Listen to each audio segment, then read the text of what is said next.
چەندین کەسی مێژونووسی بیانی دانیان بەوە داهێناوە کە کەرکووک شارێکە بەشێکە لە خاکی کوردستان. ئێمەش ئەم بەدبەختیانەی کە بەسەرمانە هاتووە هەمووی نەوت هەورێتە سەرمان. وتی ئێمە نەک تەنها 200 کرێکار دەرەکەین، هەموو کوردی کەرکووک لە کەرکووک دەرەکەین لەبەر نەوتەکەی. دیسان هەر نەخشەیەکی گرنگە کەرکووک وەک بەشێک لە قەڵەمڕەوی میراتی بابان ئیشارەتی پێدراوە لێرە.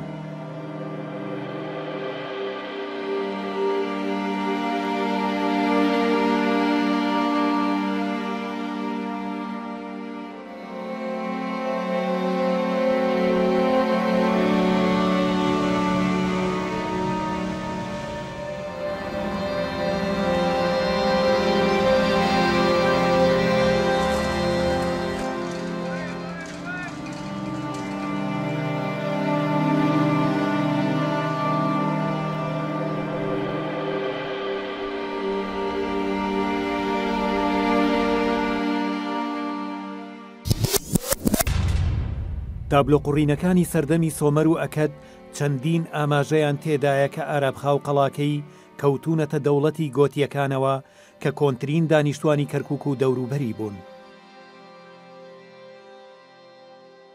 لە نیوەی یەکەمی هەزارەی سێهەمی پێش لەدایک بوونی مەسیح، فەرمانڕەوای شاری ئادابای سۆمەری بە مەبەستی زانینی هەواڵی دەوڵەتەکانی دراوسێیان ئاماژە دەدات بە ئارابخا لە هەرێمی گۆتیم.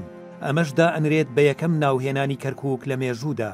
لەو کاتەشەوە بە درێژایی سەرهەڵدان و لە ناوچوونی ئیمپراتۆریەتەیەک لە دوایەکەکان بەردەوام ئەوە دووپات ئەکرێتەوە، چ لە شەڕدا بوو بن لەگەڵ دەسەڵاتە سەردەستەکان یا لە ئاشتی دانیشتوانی ناوچەکە گۆتیەکان بوون. گۆتیەکانیش بە دێرینترین ناوهێنانی کورد هاتوون لە مێژوودا. لەو گەلانە بوون لە چیاکانی زاگرۆس و دەشتاییەکانی میزۆپۆتامیادا ژیاون و زیاتر لە 4000 ساڵ بەر لە ئێستا ئارابخا پایتەختیان بووە.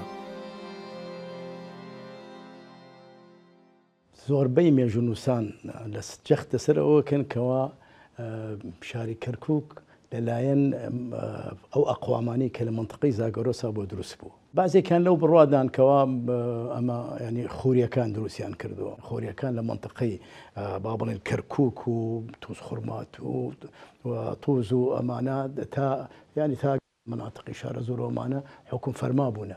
عدێک لەو بڕێیان کەوا سۆباریەکان دروستیان کردەوە، عدێکشی لەو بڕوان کەمە لۆلۆبیەکان دروستیان کردەوە، عدێکشی لەو بڕوان کەوا گوتیەکان دروستیان کردووە. گوتیەکان لە شمالی شارە زۆر و تا منطقەی ئەو منطقەی کەرکووک و ناوچەکانی هاتوانە بڵێن لە منطقەی زابۆ ئەوان حاکمی بوونە تا هین و وان ملەتێکی فوق العادەی ئازا و بەقابلێت بوونە و زیاتر لە 100 ساڵ عێراقیان حکم کردو. شاری کەرکووک دەستکردی ئەمانە و ناوی ئەرابخا بووە کە عاسمەیان بوو.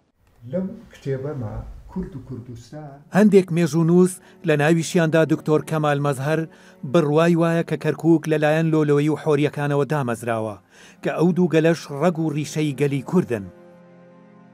لە پاش سەدەی دووهەمی میلادی و بڵاوبوونەوەی ئاینی کریستیانی لە ناوچەکەدا شارەکە بۆتە سەنتەرێکی گەورەی نەستۆریەکان.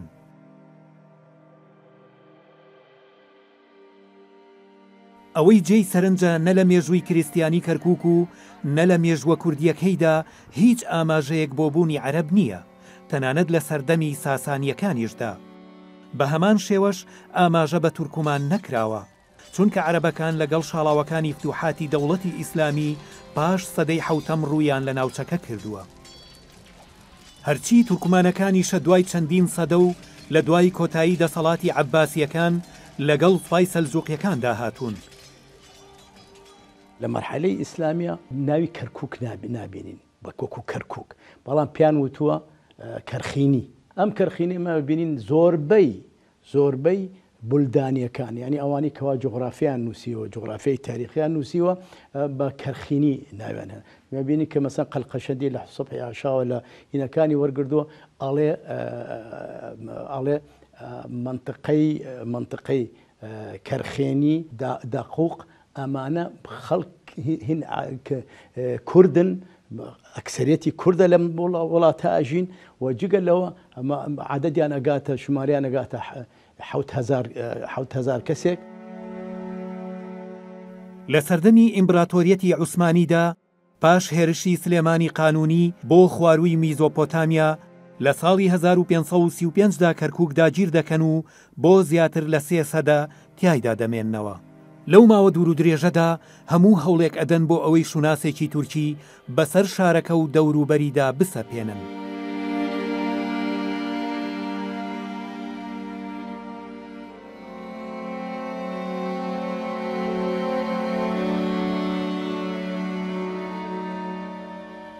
هەموو ئەزانین کەوا لە سەردەمی دەوڵەتی عوسمانیدا ئەوەی کە ئێستا پێی دەوترێ عێراق لە ڕووی ئیداریەوە 3 ویلایەت بووە: ویلایەتی بەسرا، ویلایەتی بەغدا لەگەڵ ویلایەتی شارەزور کە پێشتر کەرکووک پایتەختی بۆ پاشان گوازراوەتەوە بۆ شاری مووسڵ. لە تێزی دکتۆراکەیدا دکتۆر فاضل حسین کە تایبەتە بە کێشەی مووسڵ ئاماژەی پێدەکا و دەڵێت ئەڵێ هیچ کاتێک نە لە سەردەمی خولەفای ڕاشدیندا، نە لە سەردەمی ئەمەویدا، نە لە سەردەمی عەباسیدا هیچ کاتێ سنووری عێراقی عەرەبی تێپەڕی نەکردووە لە شاری هید لەسەر ڕووباری فورات، لە شاری تکریت و لەسەر ڕووباری دیجلە و چیاکانی حەمرین. کەوابوو کەرکووک کە دەکەوێتە وەکو شار و پارێزگاکەوێتە باکووری چیاکانی حەمرینەوە، هیچ کاتێک ئەو کاتە بەشێک نەبووە لە منتیقەیەکی عەرەبی. شەمسەدین سامی کە مێژونووسی ئەلبانیە و ناسراوە بەوەی مێژونووسی دەوڵەتی عوسمانی بووە. کاتێ باسی کەرکووکە کات هەڵێ بەشێکە لە خاکی کوردستان ئەوەندە کیلۆمەتر دوورە لە شاری مووسڵەوە، بارودۆخی دانیشتوانی ناوچەکە باسییانەکە ئەڵێ بەشی زۆریان کوردن، ئەوجا تورکمان و عەرەب و جوولەکە و لەگەڵ کللانیە. وجودی تورکمانەکانیش دێرەدا دیسان ئەگەڕێتەوە بۆ سەردەمێک کەوا ئەو کاتەی تورکمانەکان تەبەن هەردوو لایەکەیان تورکمانە شیعەکان و تورکمانە سوننەکان، تورکمانە شیعەکان هاتنەکەیان دەگەڕێتەوە بۆ هاتنی و داگیرکردنی شا عەباس و فەتەی نادرشا لە سەردەمی سەدەی 19دا و تورکمانە سوننیەکان دەکەوێتەوە بۆ کاتێک دەسەڵاتی عوسمانی کەوا بوو بە خاوەن دەسەڵات بەسەر پارێزگای کەرکووک و شاری کەرکووک و ویلایەتی مووسڵدا. بۆ میسال ئەیگەڕێنمەوە کە یەک شەڕی تۆبال عوسمان پاشا و نادرشا هەر لەو منتیقا بوو. جگە لەوە لەم مەرحەلە بزات لە مەرحەلەی عوسمانیەکانە کەرکووک عایدی ویلایەتی شارەزور بوو. نەک ئەوە فقط عایدی ولا بەڵکو وەکو پایتەختوە بوو.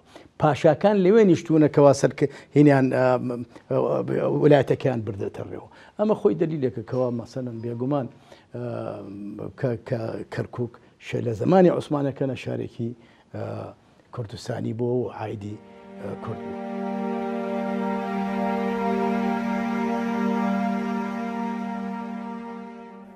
بنکەی ژین لە شاری سلێمانی ساڵی 2004 دامەزرا و کاری دۆزینەوە و پاراستن و ئەرشیڤکردنی میراتی ڕۆژنامە و گۆڤار و بڵاوکراوە کوردیە کۆنەکانە. لەم بنکەیە دەیان بەڵگەنامە و نەخشە و ژێدەر هەیە کە هەر هەمویان ئەو ڕاستیە دووپاتەکەنەوە پارێزگای کەرکووک لە سەردەمە جیاجیاکاندا بەشێکی دانەبڕاو بووە لە خاچی کوردستان. ئەم نەخشەیە هی ساڵی 1960 ڕۆژهەڵات ناسێک بە ناوی ئیسحاق تیریۆن کە بێ هۆڵەندی بێ بە حکمەوەی ناوی ئەمستەردام لێرە هەیە دروستی کردووە. دیارەمەی دەورانی حکمی عوسمانیە. لێرە کوردستان وەکو ناوچەیەکی سربەخۆ ئیشارەتی پێدراوە. دیارە بێ و سەردەمە ئەمانە بەگلەربەرژی بوون. بەگلەربەرژی جۆرێک لە ئیدارەی سەردەمی دەوڵەتی عوسمانیە. لێرە بە ناوی بەگلەربەرگی کوردستان ناوی هاتووە.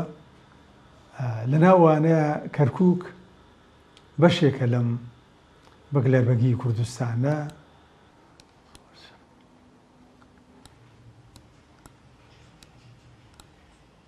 تۆ سەیری قەزاو ناحیەکانی کاکە هەمووی یعنی بەگشتی قەزاو ناحیەی کوردین ئەمانە ئەمە دیسان هەر نەخشەیەکی گرنگە پێم وایە دەستکردی ئەدمۆن سامە بەپێی میرایەتە کۆنەکان کاتە کەم و زۆر تا سەدەی 19 هەبوون جیا کراونەتەوە میرایەت بادینان و سۆران و موکریان و ئەردەڵان و بابان و کەرکووک وەک بەشێک لە قەڵەمڕەوی میرایەتی بابان ئیشارەتی پێدراوە لێرە.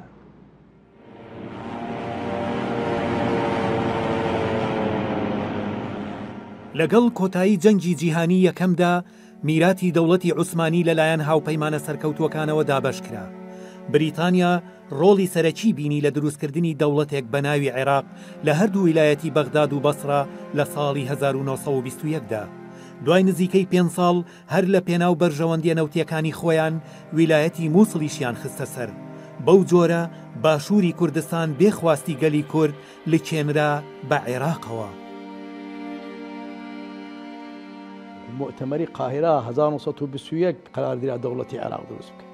حکومداری شێخ مەحموود لە ساڵی 1990 حکومداریەکە لە زاب و تا خانەقین بوو و کەم نەبووە. کەرکووک لەو وەختە لە زمانی کوردستانە بوو حرفێکی دیانیە. کەرکووک دوای 25 خرایە سەر عێراق، یعنی 4-5 ساڵ حکوومەتی عێراق زیاد 5 ساڵ بوو دروست بوو هێشتا دیوای کەرکووک و پارێزگای کەرکووک و پارێزەکانی تری کە ویلایەتی مووسڵ دێتەوە تۆ کە زێمانیە هەڵەبجەیە هەولێرە ئەوانە بەشێک نەبوون لە عێراقا. هەر لەو مؤتەمەرە قەرار دریا قەرارەکەوا بوو چەرچل خۆشی ڕێی لەسەرەوە بوو کە دوو دەوڵەت دابرێ، ینی دەوڵەتێک لە کورد و دەوڵەتێکی عەرەبی و ڕێی ئەوە بووکەوە ڕێی ئەوە بوو کە ئەم دەوڵەتە ئەوێتە سەدێک لە بینی نەیارەکانیانە کەمالیەکانە کەمالەتە تورکە و هەروەها ئەو حکوومەتی عەرەبەی کەیسە هاوە دەستیانە دروست بکەن هیچ خۆی واتەن هیچ زمانێک نییە کە ئەمە نەونە نەیارمە نەکەرەوە. کەرکووک ئەسڵ مووقفێکی خاڵ تایبەتیە بوو لەوەدا. کەرکووک و سلێمانی نەچون بۆ ئاهەنگی تاجی مەلکی لەسەر مەلک فەیسەڵ دابنێن. بۆ بەدبەختی کورد سەربەرسی کۆکس لەگەڵ مسز بێڵا کەوا سکرتێری شەرقیە بووە زۆر قسەی ڕۆشتووە ئەو کورد متعاتف نەبوونە لەگەڵ قەزەی کوردە. هەرچەند ئەنجامی لێکۆڵینەوەکانی ئەو لیژنەی کەوا کۆمەڵی گەلان ناردی ئەوە بوو ئەڵێ زۆربەی دانیشتوانی ویلایەتی مووسڵ کە زیاتر هەرێمی کوردستانی ئێمە ئەگرێتەوە ئەمانە نە تورکن نە عەرەبن. ئەگەر ڕەچاوی پرینسیبی نەتەوایەتی بکرێت پێویستە دەوڵەتێکی کوردی سربەخۆ بۆ ئەمانە دروست بکرێت. بە چەرچڵیان ڕاگەیانە کە تۆ 3 ساڵ ئەم مەوزوعە پیادە مەکەن بزانانی کوردەکان مؤهلاتی دروستکردنی دەوڵەتیان هەیە. هۆکارێکی سەرەکی کەوای کرد کە ویلایەتی مووسڵ بە کەرکووک و شاری کەرکووکەوە بخرێتە سەر عێراق هۆکاری نەودوو و بۆ حکوومەتی عێراقی ئەو کاتە دەرکەوت ئەگەر بێت و مافی دەرهێنانی نەوت نەداتە کۆمپانیای نەوتی تورکی ئەوە ئینگلیزەکان ڕێگە نادەن ئەو ناوچانە بخرێتە سەر بکردێ بە عێراقەوە. ئەوە بوو کە ئایندەکەی ئەو دەرچوو کە لە کانمانیانە دەوڵەتی عێراقەوە و ئێستا بۆ بەدبەختێک ئەوەیە قوڵیشمانیان نییە کە هەل لەگەڵیانە. بەس ئەمە دوای ئەوەی کەوا مافی دەرهێنانی نەوت درا بە کۆمپانیای نەوتی تورکی کە کۆمپانیایەکی بەریتانی سرف بوو لەو کاتەدا تورکیایشان بەوە ڕازی کرد بۆکەوا بۆ ماوەی 25 ساڵ لە سادەی داهاتی نەوتی کەرکووک بدرێ بە تورکیا مقابل ئەوەی ڕازی بێ بە و چارەسەرە و بە هێڵی سنووری بە هێڵی بڕۆکسر کە سنووری عێراق و تورکیا دیاری دەکات. هۆکارەکە نەوت بوو چارەسەرەکەی شەر بەنەوتی کوردستان کرا. ئەو حکوومەتەی کە دروست بوو کەیسە پێ ئەوترێ عێراق بەنەوتی کورد لەسەر پێ خۆی وەستا تا ساڵی 1950 یەک قەترە نەوت یەک دڵۆپە نەوت لە هیچ شوێنێک دەرنەهێنراوە جگە لە کوردستان نەبێت کەوا بوو هەموو عێراق بە نەوتی کوردستان ژیاوە و دواتریش نەوتی کوردستان بە ڕێژەی زیاتر لە 1965 بەشداری کردووە لە هەموو داهاتی نەوتی عێراقدا.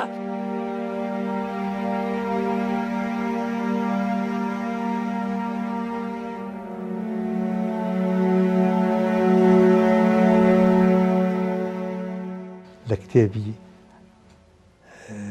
دليل تاريخ مشاهير الأدبية العراقية لبشي دوهنيا كنووسەرێکی عرب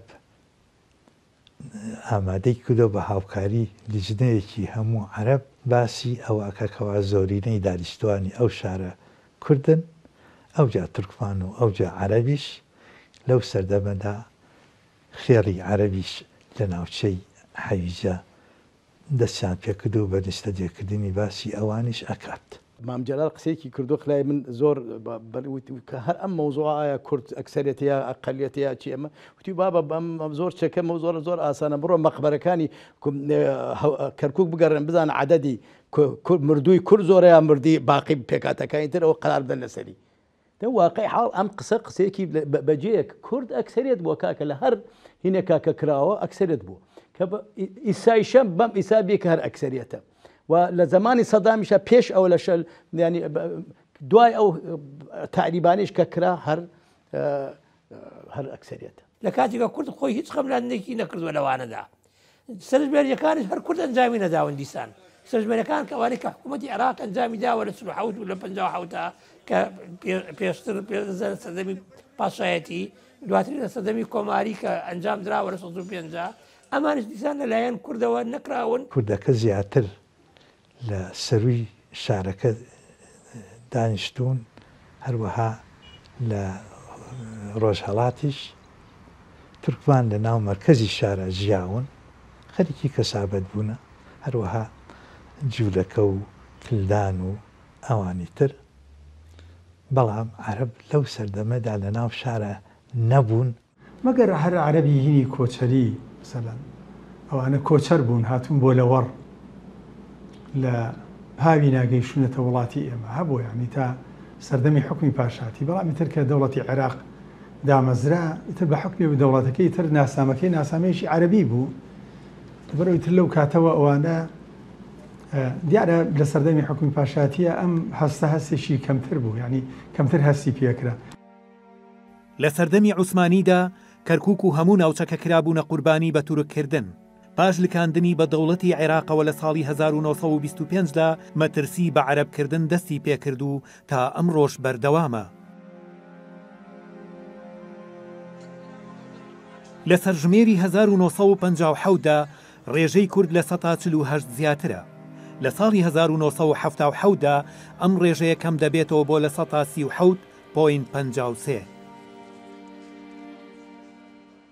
لە قۆناغی پاشایەتیا بە جۆرێ بووە لە قۆناغی کۆماریەکانە بە جۆرێ بووە لە سەردەمی بەعسیەکانە جۆرێکی کەی وەرگرتووە.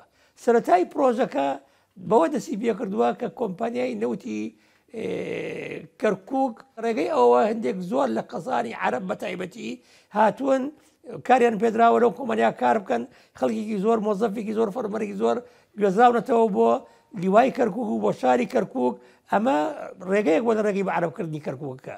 ناوچە حەویجە کە دەشتاگیەک بوو ئاوی لێ نەبوو پرۆژەی ئاودێری دووس لەوێ کرایەوە هۆزی عەرەبی گەوریان هێناوە لەوێ نیشتەجێیان کردوون لەو ناوچانەدا نزیکەی 27,000 کەس عەرەب لە پرۆژەی حەویجە جێگیر کراون. ئەوەش بەشێک بوو لە سیاسەتی حکوومەتی یاسین هاشمی.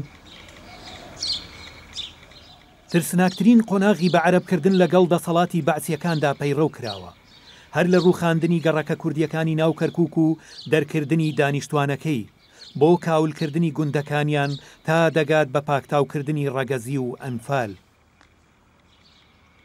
لە زمانی بەعسا ئەوە بە کولی لەبەر ئەوە ئەسەن وەحدەتی ئیداری کەرکووک بە کولی نەیهێڵا لە بینی برد سان بۆ میسال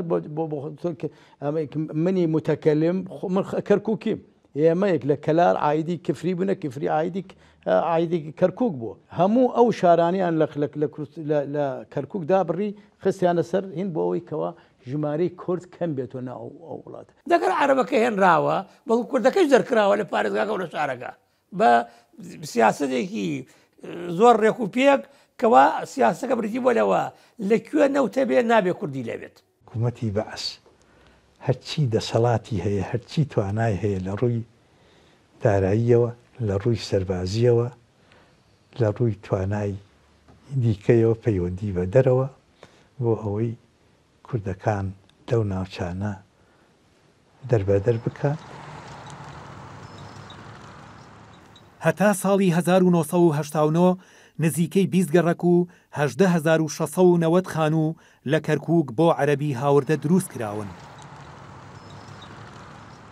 نعیم حداد ئەو کاتە کە ئەندامی قیادەی قەومی حیزبی باسی عێراقی بوو، هات لە زانکۆی سۆفیا محاضرەی وتەوە لە وەڵامی پرسیارێکا کە تەلەوەیەکی عێراقی دەیکرد، وتی ئەڵێن ئێوە 200 کرێکاری کوردتان نەقڵ کردووە لە کۆمپانیای نەوتی کەرکووک. ئەم قسەیە ڕاستەیاننا یا پرۆپاگاندەیە دژی حکوومەتی عێراقەگرێت.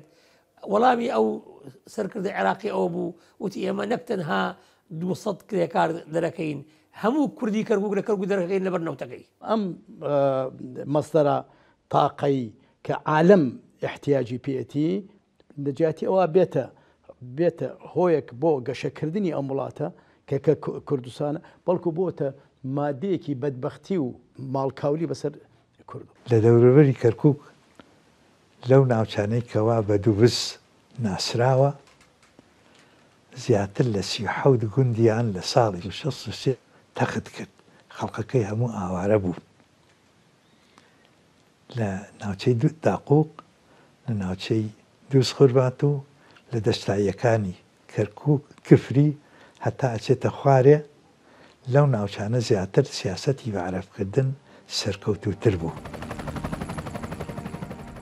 لە ساڵی 1970 هەتا ساڵی 1990 تەنیا لە سنووری پارێزگای کەرکووکدا زیاتر لە 1970 گوندی کوردی خاپور کران و نزیکەی 38,000 خێزان ئاوارەیە ئەنفال کراون. ڕاپەڕینی ساڵی 1991 باشووری کوردستان نەیتوانی سنوورێک بۆ بەعرەبکردن و دەربەدەرکردنی کورددا بنێت. ئەوەی نەیهێشت جینۆسایدی کورد تا کۆتایی جێبەجێ بکرێت ڕووخانی ڕژێمی سەدام حسێن بوو لە بەهاری ساڵی 2003دا. کورد توانیوێتی لە دەستوری عێراقیا مادەی 140 کەیسە دەستوری عێراقیا جێگیر کراوە، مادەی 100 بچەسپێنێت.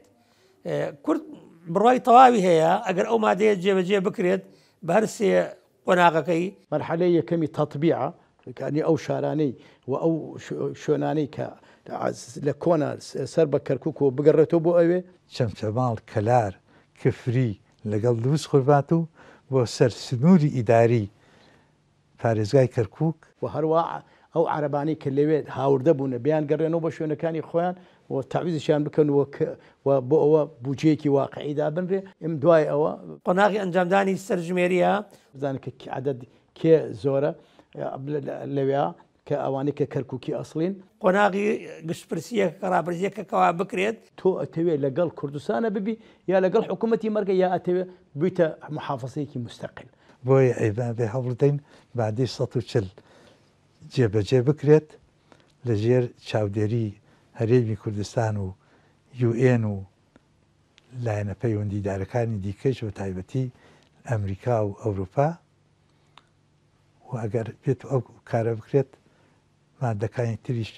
بەندەکانی تری ناوڕۆکی باندەی 140 جێبەجێ بکرێت، وازان ئەوە تەنیا ڕێگایە بۆ ئەمڕۆ کەوا ئەو ناوچانە بگەڕێنەوە بۆ باوشی هەرێمی کوردستان بۆ باشی کوردستان.